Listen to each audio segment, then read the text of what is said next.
Hey guys, welcome back to A Page in the Chapter, or welcome if you are new here. My name is Paige, and today we are discussing some books that are 110% not worth the hype.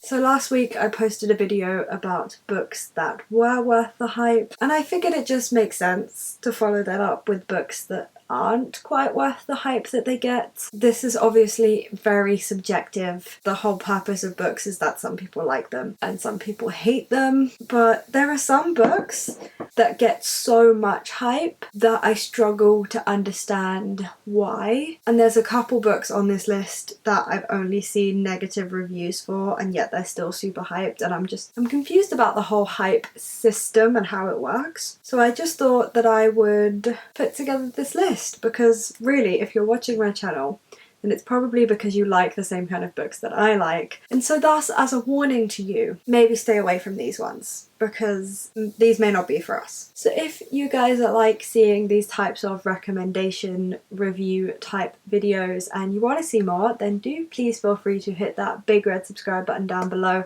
and stay tuned for future content. I upload twice a week on a Wednesday and a Friday, so there is no shortage of bookish content here for you to enjoy. I try to post a variety of booktube content, so there should be something here for everyone.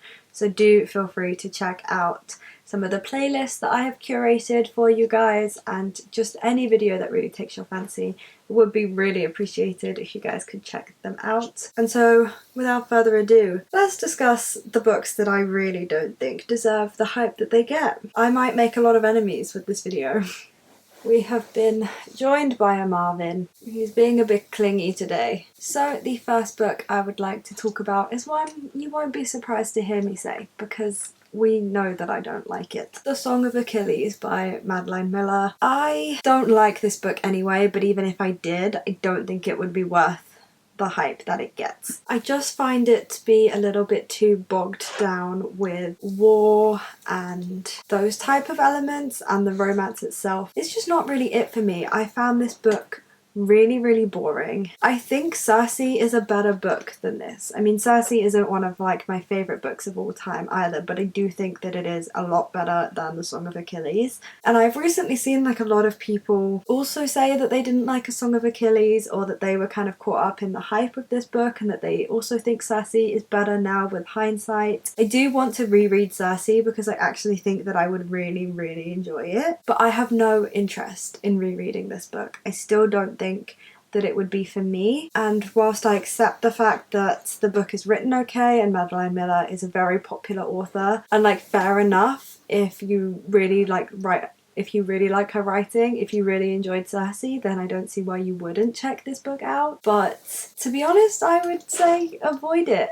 I really didn't think too highly of it. I was just bored for the majority of the time. I think you could spend your time reading books that you're going to enjoy. I think there's even other Greek myth retellings out there that are better. I think in terms of a Trojan War Achilles type of retelling, then I think The Silence of the Girls by Pat Barker is a great alternative to this, and I loved that book. But I'll be honest, I don't know how many LGBTQ plus retellings there are in the Greek myth retelling genre, but maybe I can do some research for you and try and find a pretty good alternative to this book. And then this next book, I can kind of forgive the internet a little bit for hyping this one up, because this book was hyped up when I was like 12-13 years old, or the YA age category, and particularly the contemporary genre in YA has come a very long way since then. And so reading this as an adult when it's aimed at preteens probably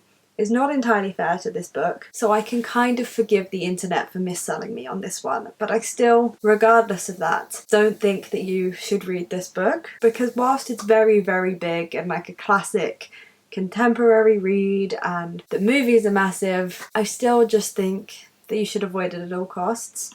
And that is To All the Boys I've Loved Before by Jenny Han. This particular book was actually alright. The movie follows this book quite closely, so if you enjoyed the movie, then you would probably enjoy this book, although I will just say that the movie's really good.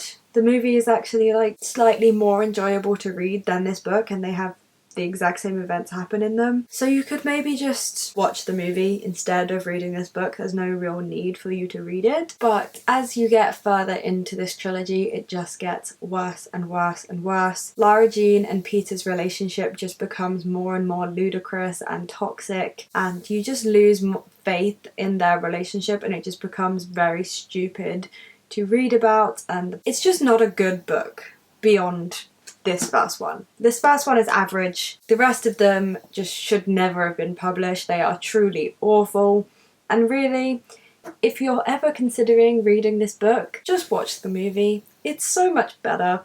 And there's plenty of contemporaries out there now that are better than this. So just go with that. This next book I feel a little bad about because I don't think I gave it a fair shot. But that is The City of Brass by S.A. Chakraborty. I wanted to like this book so much. It's so hyped, this series. Again, I kind of grew up seeing it on BookTube and in the book community and always like wanting to read it. And it just kind of being one of those books that I didn't get around to as a kid. And so I really thought that I could live my younger me's dreams with this series, and it just sounds like everything that I would love. It's set in 18th century Cairo in the markets with like thieves, tricksters, con artists, how this society of people in these Egyptian markets just swindle the rich and things like that. And we have our main character who is just desperate to get out of this setting, and she doesn't believe in magic or spirits or any of the things that the people around her seem to be believing, but she's just desperate to leave. And she gets her wish, but probably not in the way she expected to. And to be honest, just reading this blurb again, it makes me want to read this book. Like, it is sold so well and the blurb is written so well. But I just remember being bored and confused throughout this book. Now, it could get better throughout them. Like, as I said, I only read about half of this book before I DNF'd it, so I don't know if all of that world building and slowness like kind of pays off. But I just felt a little bit confused. I thought all of the names were way too similar and I just couldn't keep track of the world building or the magic system at all. I found it so confusing, and I just found the actual events of the book to actually be quite boring. When I kind of could work out what was going on, I still wasn't all that entertained. And so I do think that this might be a me personally thing, because I know how much love this book gets and it does sound really good and I want to like it. But to be honest, I would say maybe be wary of this series, because I think there's probably better ones out there. And yes, I just personally really didn't enjoy this book, and I kind of failed to see why it gets hype. I mean, I get that the central plot line and the setting as well, it's a very interesting and different setting, but I just found it really boring. And I'm actually like genuinely mad at you guys about this next one. Like, I am genuinely pissed off that I was tricked into reading this book, mostly by Book Talk, but still, how could you do this to me? And that is The Spanish Love Deception by Elena Armas. This book is awful. I gave this 2 stars, and looking back I would probably go back and give it like a 1 star. So this follows our main character Catalina, and she is Spanish but she's working in New York City, and her sister is getting married in Spain and she desperately needs a date to the wedding because her ex-fiance is going to be there and she doesn't want her whole family to see that she's alone and like think that she's sad and desperate and all those kinds of things. So naturally she ends up having her office enemy be her fake date to this wedding in Spain. So it's an enemies to lovers office fake dating. And as I've already said many times with this book, it tried so hard to do all of those things that none of the reasons for them doing it were believable. Like, the fake date and why she needs a date to this wedding is really the only part of the story where I can see, yeah, that's actually quite valid. I can see why someone would have a fake date for that. But then you spend over 200 pages getting to this wedding for it to be over in like half a chapter, not even a full chapter. So this book is a really long book for a contemporary. It is nearly 500 pages long. It doesn't need to be. There's also, you know, this whole enemies to lovers thing. Catalina's reason for hating Aaron is just completely stupid and trite and genuinely would never happen in a real workplace. Like, you would not hold a grudge for over something that small for so long. And then the explanation for why it happened was just creepy and not good. And then our main character Aaron is kind of supposed to be this kind of dreamy man who's everything every woman would want, and he doesn't have commitment issues, and he's, you know, in love with Catalina, but it just comes across as way too intense and creepy. And so yeah, this book is entirely too long. It tries to do way too much, and our characters are not relatable, creepy, and stupid. And I will never ever be picking this book up again. I will probably unhaul it soon. I just hate this book so much. And so in my first part to this video, which is books that are definitely worth the hype, I talked about The Night Circus by Erin Morgenstern and how much I loved that book and how magical and whimsy and beautiful it was. And so I think it's only fair that we discuss The Starless Sea by Erin Morgenstern, sadly, in this video. I would say arguably The Starless Sea is more hyped than The Night Circus is. I see a lot more people talking about this book, reaching for this book a little bit more than The Night Circus. And I just kind of see this book around a lot more. It sounds amazing. The cover design is beautiful. It's like a bookstagram's dream, really, with this foiling. And it's kind of a story about books. So again, a lot of people in this community are going to reach for this book. So this follows our main character, Zachary, and he finds a library book that contains details about his own life, future events of his life, and then this book really leads him on a journey. So following the clues that are in this book, he ends up in a masquerade party and this labyrinth of stories and clues that lies beneath the earth. And in order to save this labyrinth that's being threatened and is about to collapse, he has to reach the end of the story. And it sounds amazing. I was drawn to this book. I wanted to love it so much, especially because I loved Erin Morgenstern's first book, The Night Circus, and there's no other book like The Night Circus to me. I can't seem to find another book that gives me the feeling that that book does.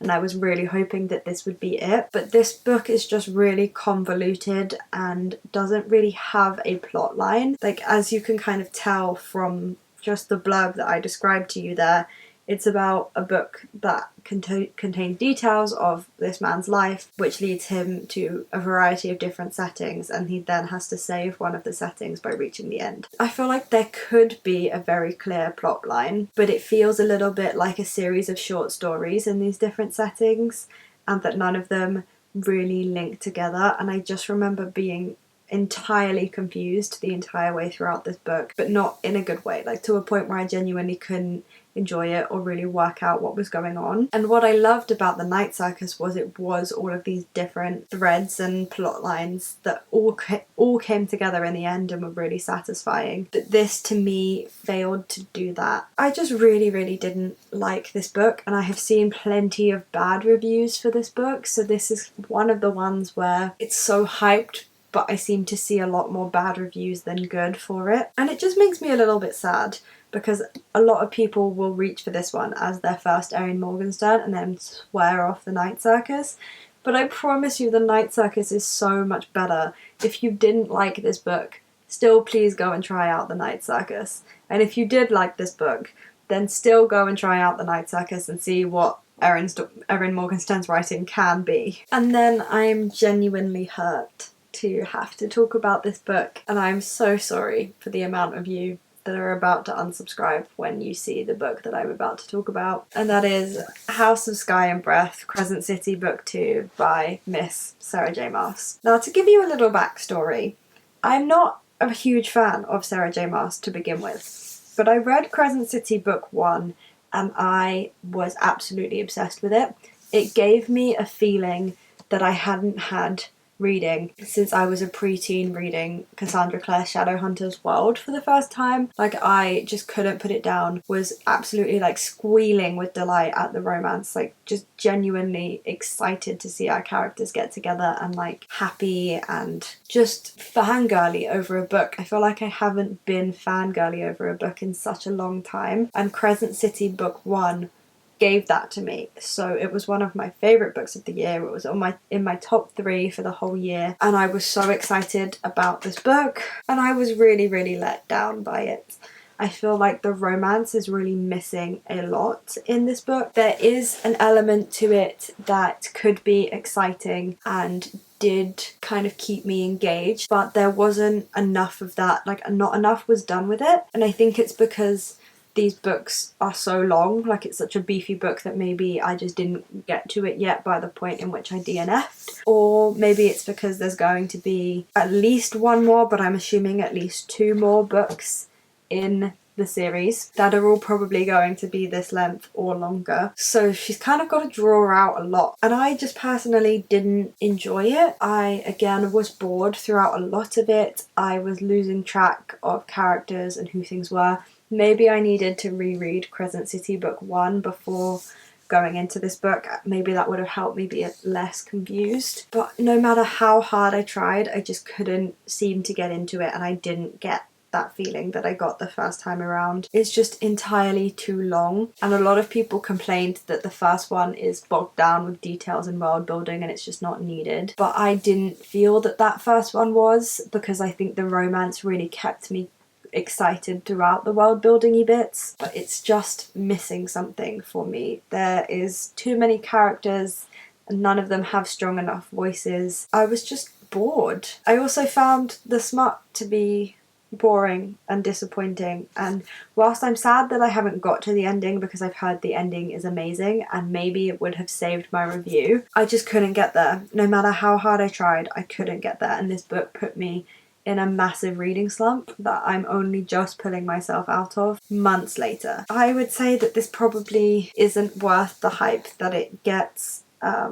Obviously, if you are interested in the series, then you're gonna read it anyway. But because I didn't finish this book and I've officially just deemed it a DNF now, I'm probably not going to talk about it much on this channel. So I'm just gonna put it in here because it does fit, and say that, yeah, I really just couldn't enjoy this book no matter how hard I tried, and it's really put me off the rest of the series. I probably will be DNFing the whole series. Honestly, you guys could probably give the whole series a miss. Like, I feel like it's completely tarnished the love that I had for that first book as well. I have no interest in going back and rereading the first book. I have no interest in promoting these books. It just all feels ruined to me. And so there is my list of books that are way too overhyped, and I was lied to by the internet about the fact that these books were good because I did not enjoy a lot of them. And the alarming thing is that there were a lot of books that I could have put into this list. So I need to stop listening to the internet, I think, and try to make more specific finds in terms of books. It can be too easy being in this community to just read the ones that everyone else is talking about, and I need to get back into finding books that are actually going to be for me. So if you guys like this video and you want to see more, then do please feel free to hit that big red subscribe button down below and stay tuned for future content. I upload twice a week on a Wednesday and a Friday, so there is no shortage of bookish content here for you to enjoy. Do please feel free to check out the first part to this video and any of my other videos if you would like to. It would be greatly appreciated. And you can check me out on Instagram and Twitter at Page and Chapter to see what I'm reading as I'm reading it and how I'm reviewing it in real time, so you don't have to keep waiting for wrap-ups in videos like this. I hope you guys are having a fantastic week, you are enjoying everything that you are reading, and there are no reading slumps in your future, and I will see you next week for my next video. Bye guys.